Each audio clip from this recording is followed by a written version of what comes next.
Hi. Well, I know that I've just spent some time talking with you a little bit about organ transplantation and the mental health care potential needs that these recipients and their families have.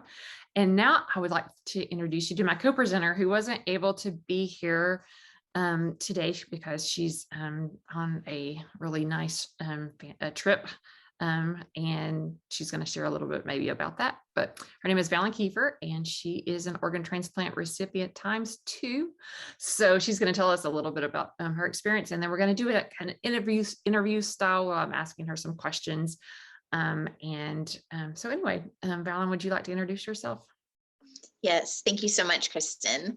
Hi, my name is Valen Keefer, and I'm grateful to be able to say that I am a double organ transplant recipient. I just celebrated 19 years since receiving my kidney transplant, and it has officially doubled my life. And I also celebrated a 3-year liver transplant anniversary. I've been a patient most of my life, and I was diagnosed with polycystic kidney disease when I was 10 years old, which is the reason why I needed both of my transplants. It's one of the most common life-threatening genetic diseases, so I inherited it from my mother's side of the family. We go back as far as 5 generations in our family that have endured this disease, and my mother is still alive at 65, but everyone else passed away before the age of 53. So PKD has had a devastating impact on our family, and it's a challenge enduring a health issue yourself, but then when a lot of your family members are enduring it as well, it makes things even more complex.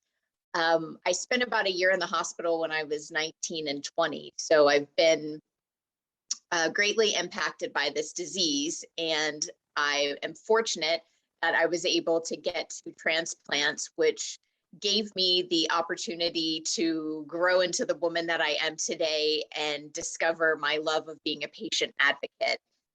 So my first transplant was when I was 19 years old, and I've been an advocate for the past 17 years. And when I was younger, I didn't have anyone to look up to who had this disease. I knew family members had it, but we honestly didn't talk about it much, which is really wild when I sit here today being a voice for this disease and organ donation. But I didn't have anyone to visually see that they were able to live a joyful and productive life. So when I was in my early 20s and after receiving my first transplant, I wanted to be that role model for others. I didn't want young women to feel alone and different than others and not have a role model. So it's been an honor the past 17 years to be able to share my journey, our family's journey, and try and give an authentic representation of what it's like to live with polycystic kidney disease as a child, and also to be a dual organ transplant recipient. And it's an honor to be able to share my story with all of you today. Great. And could you tell us a little bit, Valen, about your kidney transplant was when you were 19. Tell us a little bit more about when you had your liver transplant and how that was related. Yes, I had my liver transplant in my mid-30s, so I just celebrated 3 years post-liver transplant, and it was also needed because of polycystic kidney disease.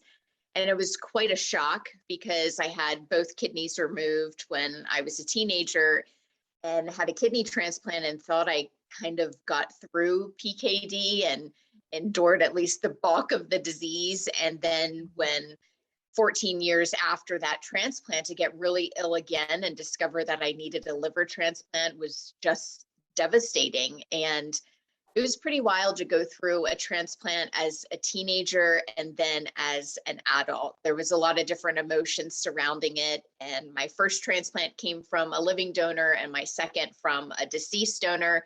So there were a lot of varying perspectives and challenges and joys between getting a transplant so young and then again later in adulthood. Great. Thank you so much.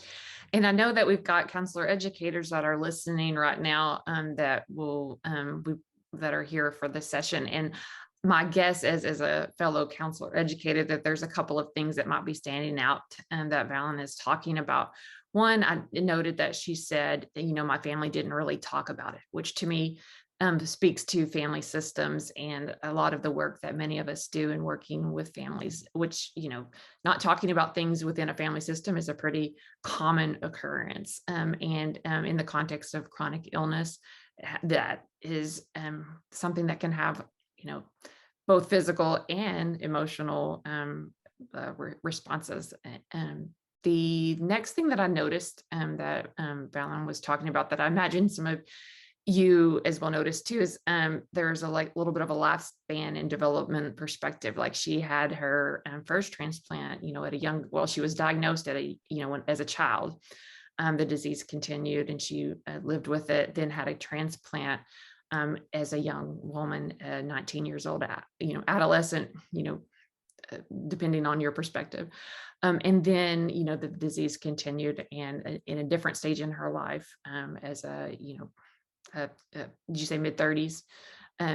She had another, bout, and had another liver transplant. So there's some different issues. And as counselors, we're always looking at, the life stage that you're in and how that impacts what you're going through, as well as, how your family system can impact what you're going through. So just want to highlight those things. What I really want Valen to focus on today, and tell us a little bit about as counselors and counselor educators, so that we can share with our students, are some context that it might be important for counselors to know, because we don't learn about organ transplantation and working with those types of clients in the classes that we have, as we talked about earlier in this session. So Valen, I just have some thoughts and questions that I'd like you to speak to. First of all, I'm curious, could you tell us a little bit about the organ transplant process that you went through and what it was like for you, your caregivers, and those around you? Absolutely. Getting a liver transplant or kidney transplant starts way before you even find out you need it sometimes, because technically my transplant journey started upon my diagnosis at 10 years old, because there's no cure for our disease. And we knew that dialysis and transplantation were going to come in the future. So we had that in our minds all growing up, and my mom did as well, that impact of knowing what's to come in your future, but not knowing exactly when. And once your function declines and you know that you need a transplant, it doesn't just happen. There's a lot of work that goes into it. You have to go through a pre-transplant evaluation, which is, can we pause? Mm-hmm. How did you exactly word? Okay, so what I really wanted to, Valen, to give us as counselors and counselor educators a perspective on is what it's like to be an organ transplant recipient, because we don't get that training in school. So Valen, could you tell us a little bit about the organ transplant process and what that was like for you, your caregivers, and your family? Absolutely. My organ transplant journey began upon my diagnosis, because polycystic kidney disease, there's no cure. We knew that dialysis and transplantation were options of survival once I would get to that point. So I think having that on your mind is a lot when you know your future is going to hold something that big and you don't know when it's going to happen. I mean, it changes your planning in life, how you view things. It's just wild, the impact of that. And I had that growing up, just knowing that that was to come, but not knowing what it would look like. And then once I became really ill and my function declined and I got really sick and found out that I needed a transplant, I was put on dialysis. And then you go through transplant evaluation, which is a huge thing to go through, especially when you're sick. It's just so much to navigate. And you really have the weight on your shoulders and the fear of whether you're going to receive that gift of life or if you're going to pass away. It's a huge emotional journey, and not just for the person receiving a transplant. When you go through transplant evaluation, in bold capital letters underlined, it says that you can't go through the evaluation unless if you have someone there to support you. A caregiver is needed. So the caregiver is greatly impacted with caring for their loved one and the stress that they endure. And then the parents and the loved ones surrounding. I know my journey of being really sick a lot through youth and even to this day has greatly impacted my parents. And my mom just always was very stressed out, and she had to deal with the guilt of passing this disease on to me, which I never felt that way, but she just holds on to that a lot. Even though she inherited it from her mom, it's not like it originated with her, and I try and comfort her in regards to that. And for her, it's hard to see how PKD has impacted my life, but I always strive to, of course, look at the positive side of things, versus she struggled with that. It's just, it's something that it almost has a ripple effect. It starts with one person who needs the transplant, and then it goes from there on how it impacts loved ones and everyone surrounding that person. Sorry about my audio there. I don't know what's going on there, but I want to just pause for a second, because what I'm hearing you say is that you're in the process of living with this disease, and knowing that eventually you would have, an organ transplant. It really impacted how you lived your life and how you operated and how your family operated throughout, an early childhood and into your adolescence, and the anxiety or fear perhaps around, we know this is going to happen, but we don't know when. I guess some ambiguity there. I also heard you talking about a transplant evaluation, which for counselor educators that are here that may not have familiarity with this, you can't just go to any doctor or any hospital and get a transplant evaluation. There are certain centers all around, the country here in the United States that are, specialized in this process. So if you don't live in one of those areas, then that involves a whole number of issues. You have to first be accepted, you have to have your doctor refer, go to the transplant center, then you have to do a number of physical tests. Then you have to have meetings with a social worker to make sure you're stable enough with your mental health that you can handle this type of procedure.